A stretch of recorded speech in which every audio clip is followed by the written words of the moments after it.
네, 베네수엘라 관련 소식은 잠시 뒤에 전문가와 조금 더 살펴보도록 하겠습니다. 코스피가 역대 최고치인 4,500선을 넘어섰습니다. 새해 3거래일째 4,300에서 4,500선 고지까지 연이어 밟으면서 사상 최고 기록을 연일 갈아치우고 있습니다. 새해 벽두부터 이어진 랠리에 시중 자금이 증시로 몰리면서 코스피 5천 시대도 가시권에 들어왔습니다. 석병훈 이화여대 경제학과 교수와 함께 알아보겠습니다. 어서 오십시오. 어서 오십시오, 교수님. 자, 이번에 코스피 4,500선까지 넘어섰습니다. 새해 들어서 3거래일 연속으로 최고치를 넘어서고 있는데 지금 랠리의 본질은 어떻게 보십니까? 예, 랠리의 본질은 사실은 AI 기술 기반을 해가지고요. 실적이 높게 달성되고 있는 삼성전자나 SK 하이닉스가 주가 상승을 견인하고 있는 형국입니다. 지금 새해 첫 3거래일 동안 코스피가 매일 100포인트씩 레벨업을 하면서 4,500선까지 돌파를 했는데 이것을 주도한 삼성전자와 SK 하이닉스가 결국은 이제 단순히 AI 기술이 미래의 수익을 극대화시켜 줄 것이다라는 것을 넘어서서 당장 현실의 수익도 계속 급증하고 있다라는 것을 반영을 해서 이런 뭔가 그 실적을 기반으로 한 상승장이다 이렇게 보여집니다. 네, 그런데 주가가 빠르게 오르다 보니까 지금 증권사들이 목표 주가를 조정하는 중인데 특히 삼성전자와 SK하이닉스에 대한 목표가 수정이 이틀간 11건이었다고 합니다. 근데 이를 두고 뒤늦게 그 목표가를 올리는 게 아니냐 이런 지적이 나오고 있거든요. 어떻게 봐야 될까요? 예, 그렇습니다. 사실 뭐 증권사들의 목표가가 후행하는 측면이 있는데요. 이것은 지금 AI 기술 혁명에 의해서 AI 기술이 발전되는 속도, 그거에 따라서 삼성전자와 SK 하이닉스의 영업 실적이 개선되는 속도가 사실은 증권사가 전망하는 거를 초과하는 그런 경향이 있어서 이렇게 되는 것으로 보여지는데요. 뭐 핵심적인 이유는 최근에 급등한 이유 중에 하나가 이제 CES 2026에서 신기술들을 공개했지 않습니까? 양사가 신제품들을 공개했는데 그것이 또 미래에 큰 수익을 안겨줄 것이라는 것까지 반영이 되다 보니까 증권사가 사실은 이 주가 상승을 따라가지 못하는 그런 측면이 있는 것으로 보여집니다. 그래서 이게 전망이 아니라 중계 아니냐 이런 비아냥까지 나오고 있는데요. 어쨌든 어쩔 수 없는 측면도 분명히 있긴 한 것 같습니다. 자, 그런데 최근에 주가 흐름을 보면요. 어제도 그랬지만은 실제로 주가가 오른 종목보다는 내린 종목이 더 많았어요. 그리고 오른폭들은 대부분 반도체 기업, 투톱 기업에 거의 쏠려 있는 그런 상황이거든요. 그래서 착시를 주의해야 된다 이런 목소리도 나오는데 교수님께서는 어떻게 평가하세요? 예, 저도 그런 의견은 동의합니다. 그래서 올해 뭐 증시 화두는 제가 보기에는 산업 간의 양극화가 될 가능성이 크다 이렇게 보여지는데요.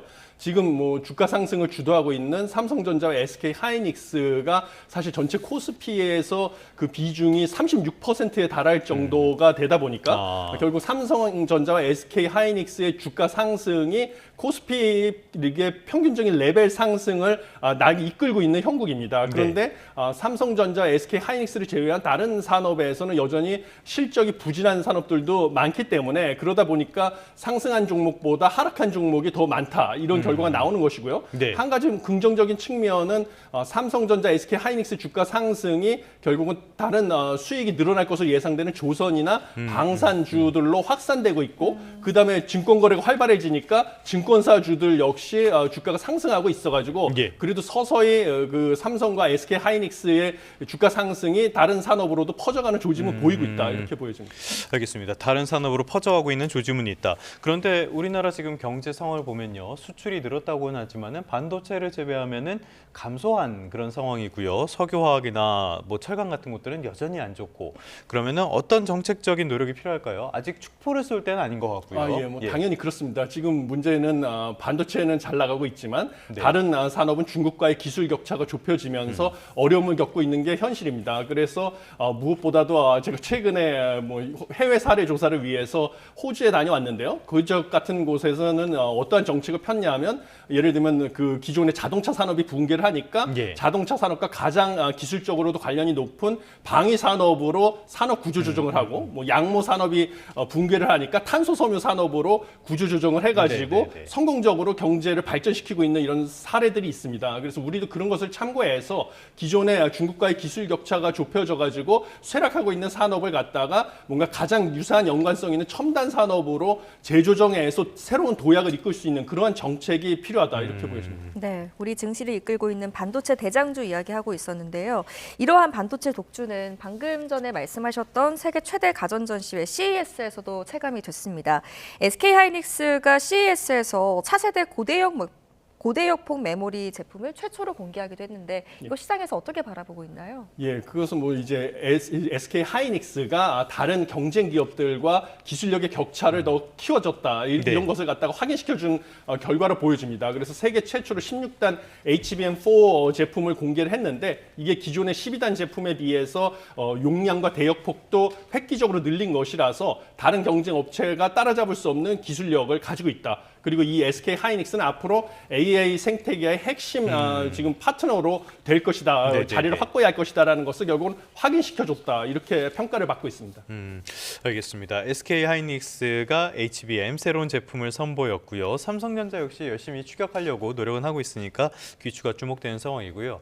사실 이런 CES에서 최근 들어서 굉장히 주목을 많이 받는 인물이 있습니다. 엔비디아의 CEO 젠슨 황 CEO를 말씀을 드리는 건데 베라루빈은 양산 단계에 돌입했다라는 어제 기자연설 발언을 했더라고요. 베라루빈이 뭡니까?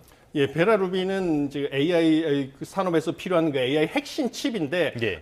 그 젠슨 황이 엔비디아에서 새로 개발을 했다라고 이번에 밝힌 것입니다. 그런데 네. 기존에 지금 수요가 폭증하고 있는 AI 핵심 칩인 블랙웰 대비해서 추론 성능도 5배, 훈련 성능도 3.5배 향상된 획기적인 AI 칩이거든요. 예. 그런데 이것을 갖다가 이미 블랙웰이 있음에도 불구하고 조기에 생산을 하겠다고 그 젠슨 황이 발표한 것. 이것도 역시 지금 엔비디아의 경쟁사로 네. 지금 대두되고 있는 AMD라든지 그다음에 구글의 추격 의지를 꺾어서 기술적인 초격차가 있음을 보여주는 그런 선언이다 이렇게 보시면 되겠습니다. 알겠습니다. 이 기조연설에서 또 하나 눈에 띄었던 게 엔비디아의 로보택시가 곧 나올 것이다 이렇게 선언한 부분이 아닌가 싶어요. 지금 구글에서 웨이모 그리고 테슬라도 역시 로보택시 사업을 하고 있고요.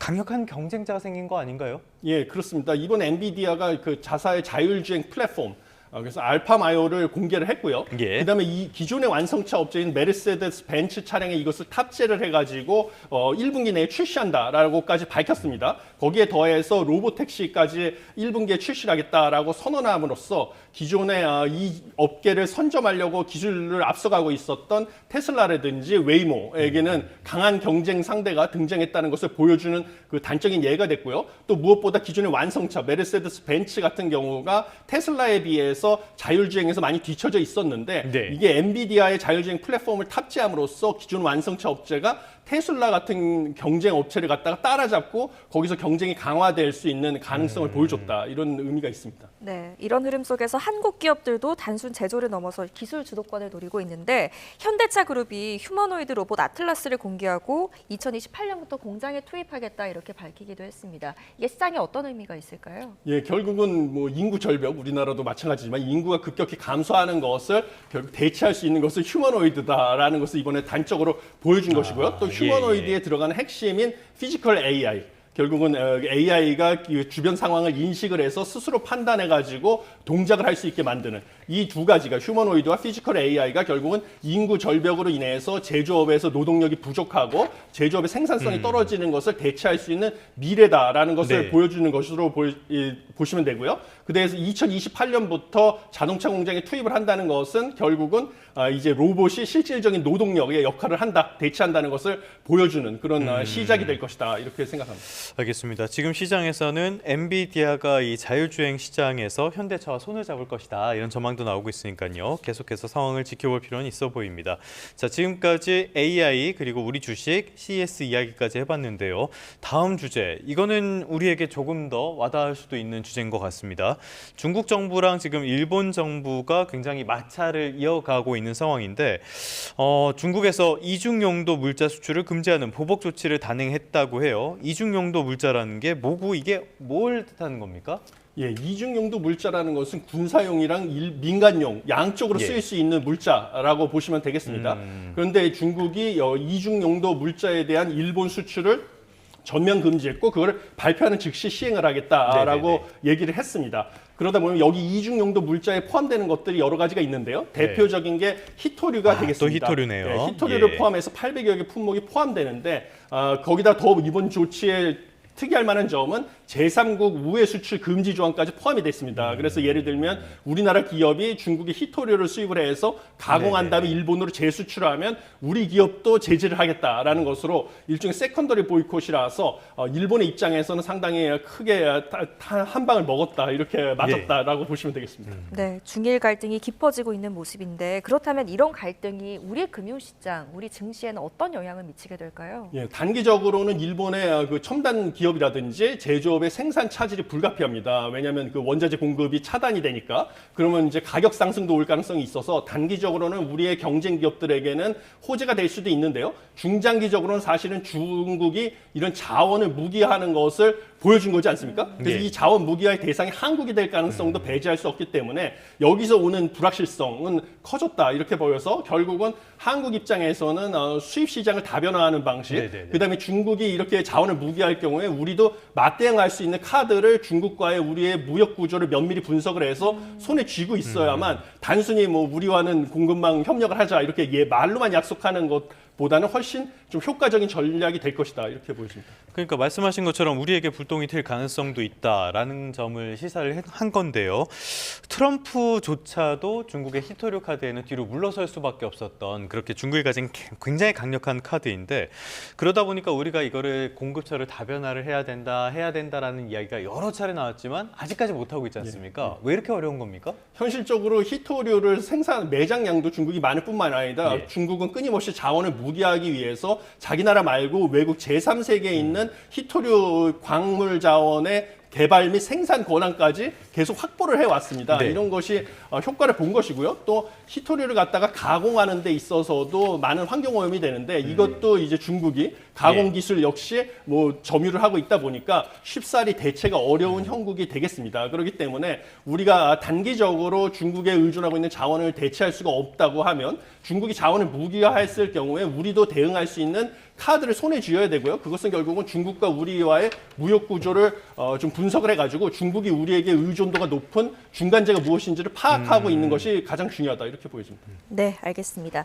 또 우리에게 불확실성을 키우는 또 하나의 이슈 짚어보겠습니다. 바로 베네수엘라 관련 속보 소식인데요. 베네수엘라 니콜라스 마두로 대통령을 축출한 미국 도널드 트럼프 행정부가 베네수엘라에 낙후된 석유 인프라를 재건해서 미국의 경제 에너지 안보 관련 이익으로 연결하겠다는 뜻을 내비쳤습니다.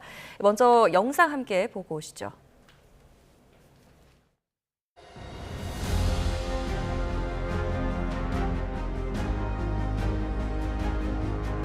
It was brilliant tactically. It was an incredible thing. But the United States proved once again that we are the most powerful, most lethal, most sophisticated, and most fearsome. It's a fearsome military on planet Earth.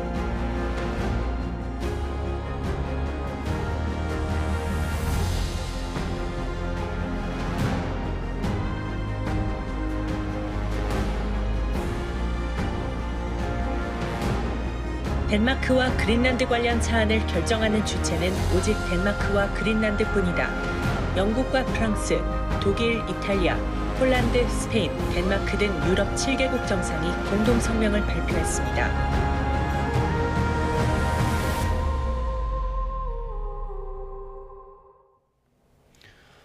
네, 베네수엘라 관련 소식으로 이어가도록 하겠습니다. 임은정 공주대학교 국제학부 교수, 그리고 석병은 이화여자대학교 경제학부 교수 두 분과 함께하도록 하겠습니다.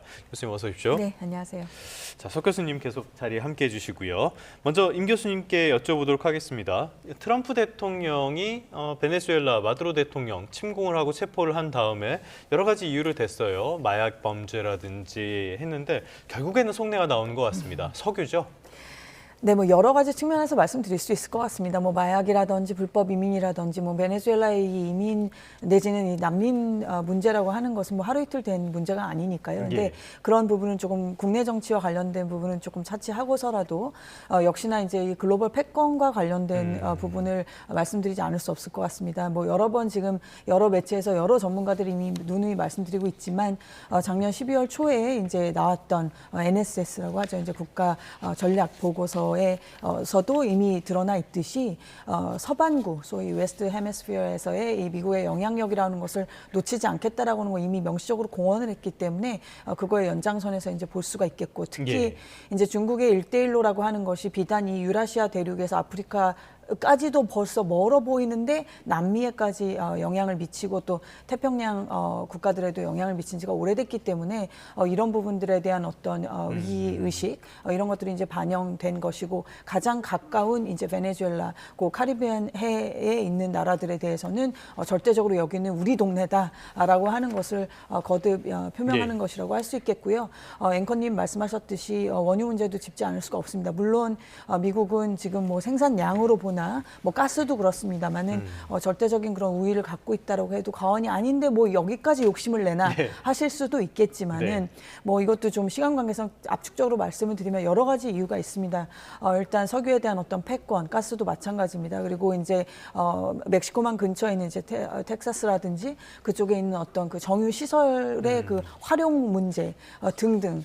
그리고 이제 작년에 아마 이런 뉴스들 많이 접하셨을 텐데, 가야나라고 그 수리남하고 베네수엘라 옆에 있는 거기서도 지금 원유가 소위 잭팟이 터졌죠. 예. 대박이 났었습니다. 이제 그 연장선 쭉 이렇게 봤을 때 결국은 긴 얘기를 압축적으로 말씀드리자면은 여기는 우리 동네, 여기는 확실하게 나의 영향력을 미쳐야 하는 곳이라는 것을 이런 지금 군사 작전을 방불케 하는 이런 지금 예. 행동을 통해서 보여준 것이 아닌가라고 말씀드리겠습니다. 네, 앞서서 임 교수님께서도 짚어주셨지만 이 베네수엘라에는 지금 엄청난 양의 석유가 매장되어 있다는 것은 자명한 사실입니다.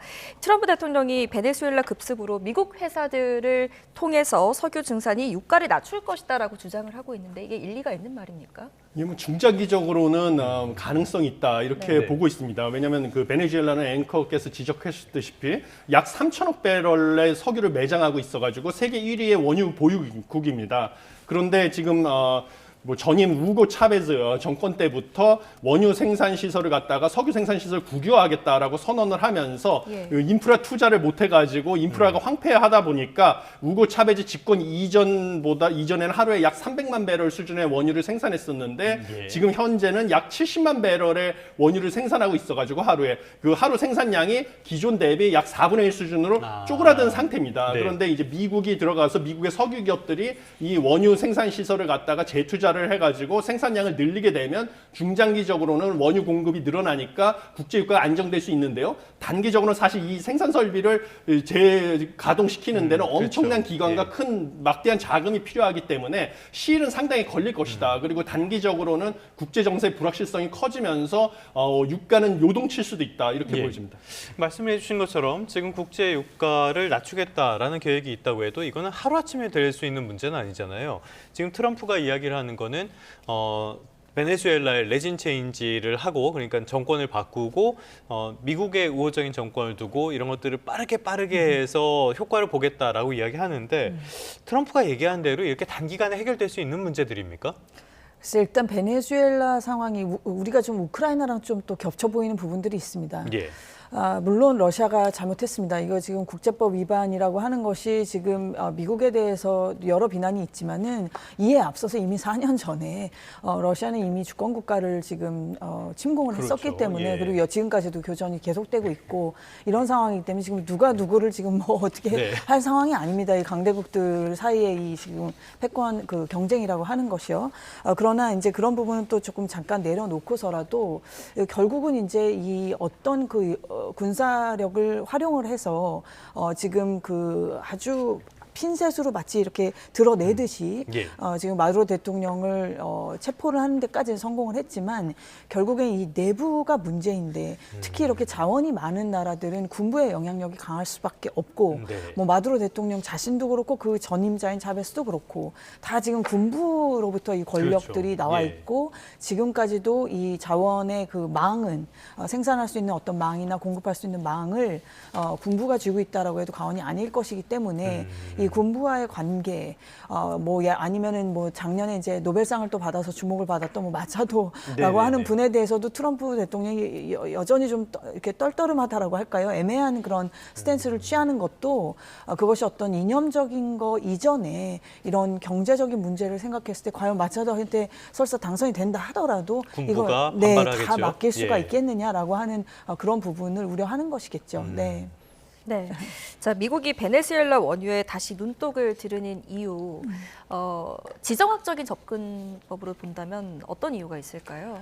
글쎄, 아무래도 예를 들면 작년에 이제 연말에 있었던 브라질에서 열렸었죠. 이제 저희가 컵이라는 표현을 씁니다. 당사국 총회라는 뜻인데요. 이제 유엔 기후변화 협약에 의한 당사국 총회. 작년에 이제 30차였기 때문에 콥 30이라고 이제 표현을 하는데 거기서도 이 원유를 비롯한 이 화석연료에 대해서 여전히 그 합의점을 이루지 못한 것을 저희가 목도했습니다. 예, 그렇죠. 뭐 예. 유럽 국가들은 이제 여러 가지 이제 기후 관련된 규범들을 여전히 이제 포기하지 않고 있는 부분도 있고 또 우리나라도 NDC를 이제 국가별 그 감축 목표를 또 상향 조정을 하기도 했고 이런 움직임들이 선진국들한테는 있지만 여전히 지구상에 존재하는 많은 나라들 이 도상국가들 입장에서는 이 화석연료라고 하는 것의 어떤 접근성 그리고 가격 경쟁력 게다가 지금 앞서 말씀 나누셨다시피 원유 가격이 지금 튀지 않는 것은 결국은 공급과 수요를 놓고 봤었을 때 공급이 충분히 지금 받쳐주고 있고 그에 비해서 수요는 이제 에너지 전환 부분 때문에 줄어드는 부분이 있기 때문에 지금 가격이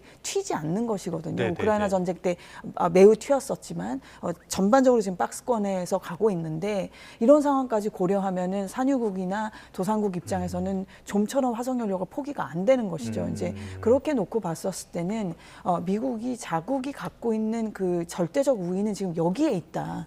재생으로 가면 갈수록 앞서 뭐 히토리오 말씀도 좀 석 교수님도 해주셨지만 재생으로 가면 갈수록 그거는 결국은 그 패권은 중국에게 더 가는 것이기 예. 때문에 이 에너지 패권에서는 화석연료를 놓칠 수 없다라고 하는 그런 것들도 다 지금 함축되어 있는 그런 포석이었다라고 말씀드릴 수 있겠습니다. 네. 그렇기 때문에 트럼프가 드릴 베이비 이런 이야기를 하는 모양인가 봅니다.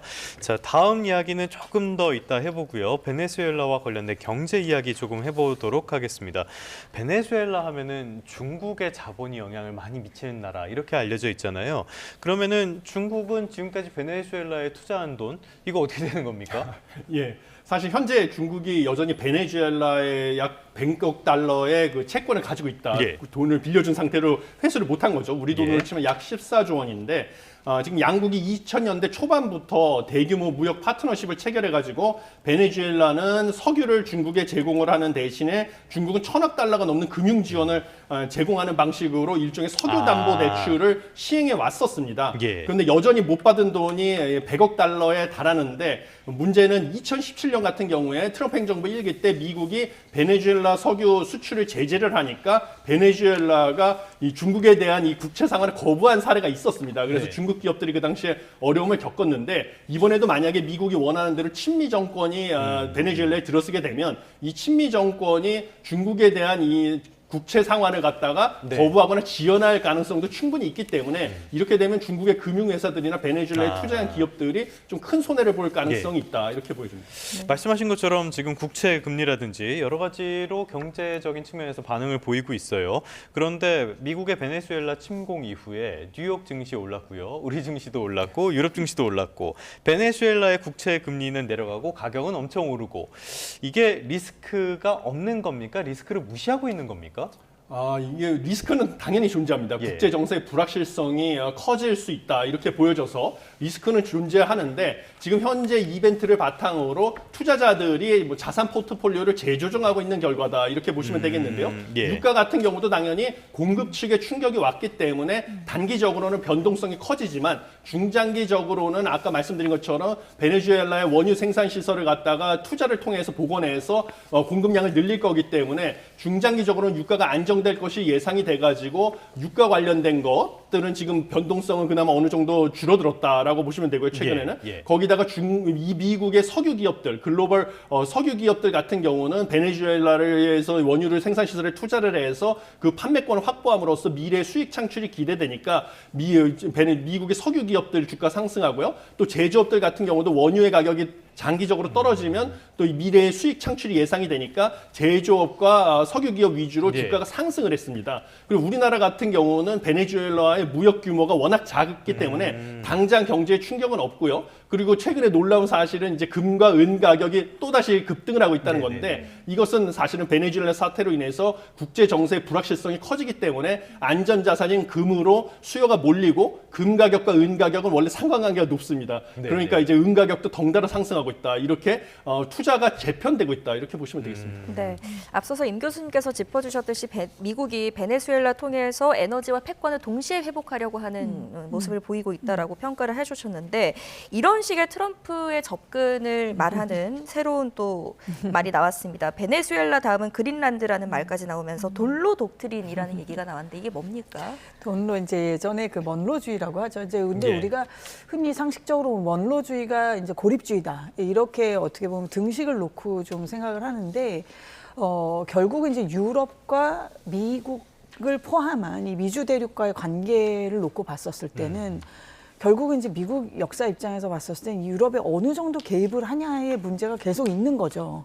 지금 우크라이나 전쟁도 마찬가지입니다. 예. 어떻게 보면 이제 역사적으로나 뭐 혈통적으로나 뿌리가 이제 자기들 뿌리가 거기서 왔기 때문에 유럽과의 관계라고 하는 것은 뭐 뗄래야 뗄 수는 없지만 어느 정도까지 우리가 거기에 개입을 하고 우리의 어떤 물자나 인력을 투자를 할 것이냐라고 하는 것은 이제 미국 외교 정책에서도 길게 갖고 가는 어떻게 보면 과제일진데 그렇게 봤었을 때 이제 먼로주의라고 하는 것은 결국은 유럽은 알아서 하시고 우리 쪽은 또 우리가 알아서 하겠습니다라는 거기 때문에 그거에 대한 어떤 오마주 같은 지금 그런 단어가 되는 거죠. 근데 이제 여기에 이제 도널드 트럼프의 이제 D가 붙은 건데요. 이제 아무래도 트럼프 대통령의 이런 행동이라고 하는 것이 단순 이거를 어떤 고립주의로 보는 것은 전혀 저는 것은 좀 아니라고 보고 확실히 이제 내 지역 여기가 내 동네다, 우리 동네다.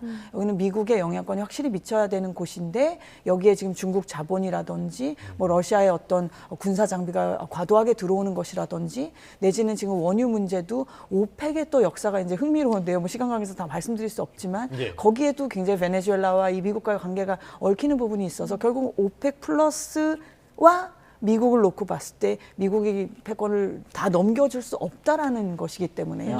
뭐 이제 그런 차원에서 봤을 때 이제 돈로주의라고 하는 것은 결국은 단순 고립주의다라고 말씀드리지 않겠다는 것이고 거기에 얹혀서 패권주의적인 성향은 이것은 사실 뭐 민주당 정부라고 해서 없었던 것도 아닙니다. 그러니까 그렇죠. 딱히 그래서 뭐 미국의 그 행정부라고 하는 것은 늘 이런 성향이 있기 때문에 그런 것들을 내포한 그런 단어라고 그런 개념이라고 말씀드릴 수 있겠습니다. 네. 말씀해 주신 것처럼 바이든 정부 때도 이런 모습들이 맞습니다. 안 보였던 건 아니니까요. 그거를 이제 포장을 해서 했다면은 트럼프는 정말 노골적으로 하고 있다 이렇게도 볼 수 있을 것 같은데 제국주의적인 성향도 많이 보이는 것 같습니다.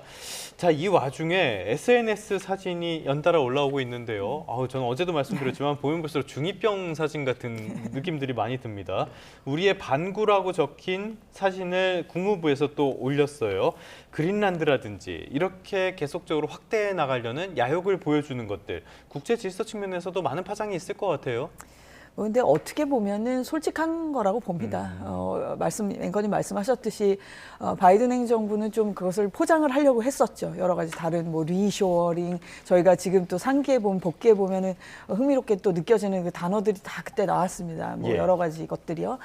그런데 이제 뭐 트럼프 대통령의 언어라고 하는 것은 굉장히 뭐 그 언어학자들이 뭐 연구를 할 정도로 굉장히 단순하고 쓰는 어휘가 굉장히 그 한정적입니다. 대문자로 쓰고요. 네, 근데 이것이 나쁘다라고만 볼 수가 없는 것이 뭐 민주국가지 않습니까? 그리고 민주국가이고 대중정치를 하는 사람이기 때문에 이런 부분들이 지금 저희가 이렇게 뉴스룸에서 나누는 대화라든지 이런 것들을 뭐 일상생활을 살아가는 일반적인 미국 국민들이 다 지금 이런 국제정세를 어떻게 보면 다 그 함의까지 이해하고 하면서 제가 무시해서가 아니라 그렇게 활동을 하시는 것들이라기보다는 이런 어떤 임팩트 있는 말로 확실하게 얘기를 해주는 것 그리고 기억에 남을 만한 저런 사진들 저런 것들이 미국이 굉장히 어떻게 보면 기술이 좋다고도 볼 수 있는 거죠. 지금 트럼프 대통령이 네. 이런 어떤 대중 정치를 하는데 그러니까 대통령 자리에도 2번이나 오르신 분인 거고요. 그래서 아무튼지간에 뭐 이런 부분들이 다소 이제 특히 엘리트들 이제 소위 식자들 입장에서 봤을 때는 이제 불편하게 느껴지시는 부분들이 있지만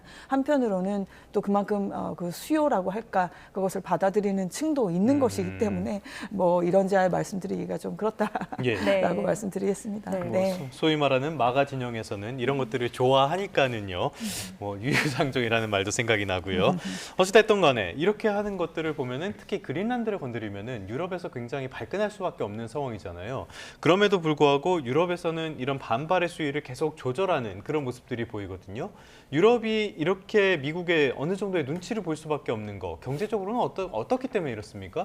사실 미국이 지금 중상주의 정책을 추진하고 있다 보니까 예. 유럽뿐만 아니라 전 세계 각국에 대해서 무역 수지 불균형을 해소하겠다는 목적으로 사실 실력을 행사하고 있습니다. 관세라는 실력을 행사하고 있는데 뭐 유럽 연합 역시 미국이라는 최대 시장, 그다음에 미국의 그 압도적인 기술력 이런 것들에 대해서 의존이 불가피한 측면이 있어서 미국에 대해서 강한 그 메시지를 내기가 어렵고요. 또 다른 것은 러시아 우크라이나 전쟁의 종전 협상이 지금 진행 중에 있습니다. 이 종전 협상에서 사실 미국의 도움을 받아야지만 유럽 쪽에서도 어느 정도 피해를 최소화할 수가 있다라고 하기 때문에 이 두 가지 이유로 인해서 트럼프 행정부에 대해서 강하게 목소리를 내기는 어렵다 이렇게 보여집니다. 네, 이렇게 트럼프의 힘의 논리를 앞세우겠다는 메시지는 사실 뭐 동맹국들에게도 불편한 메시지이기는 할 겁니다. 이번 일을 계기로 미국과 유럽과의 관계 균열 가능성 어떻게 보십니까? 참, 네, 이 부분이 좀 미묘합니다. 근데 이제 나토라는 게 어쨌든 존재하지 않습니까? 지금까지는 뭐 미국이 뭐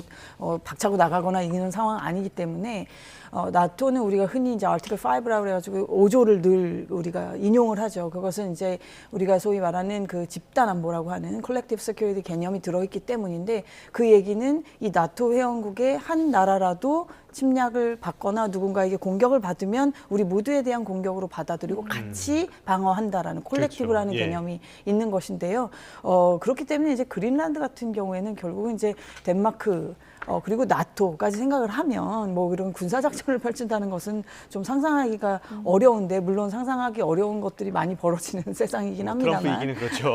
예. 합니다만 저로서는 조금 아직까지는 그거는 상상하기가 어렵고 어쨌든 그린란드 같은 경우는 이미 뭐 기지도 있고요. 미국 기지도 있고 아마 외교적 압박이 많이 더 들어가겠죠. 그리고 예. 유럽도 지금 러시아와의 그런 균형 어느 적절한 시점에서 이걸 결국은 균형점을 찾고 좀 둘 다 이제 무기를 내려놔야 하는 그런 상황을 생각을 했었을 때에도 미국하고 너무 갈등 양상을 높게 가져갈 수는 없을 것이기 때문에 아마 이제 나토 뭐 사무총장 쪽에서 움직인다라든지 아마 지금 유럽 정상들이 굉장히 바쁘실 것으로 추정이 됩니다. 아마 당신들 간에 지금 나눌 대화가 많을 것이고요. 지금은 아무래도 올해는 그래서 그런 점에서는 유럽과 미국과의 관계라고 하는 것이 조금은 더 선명해지는 그런 네. 그런 해가 될 수도 있겠다는 생각을 해봅니다.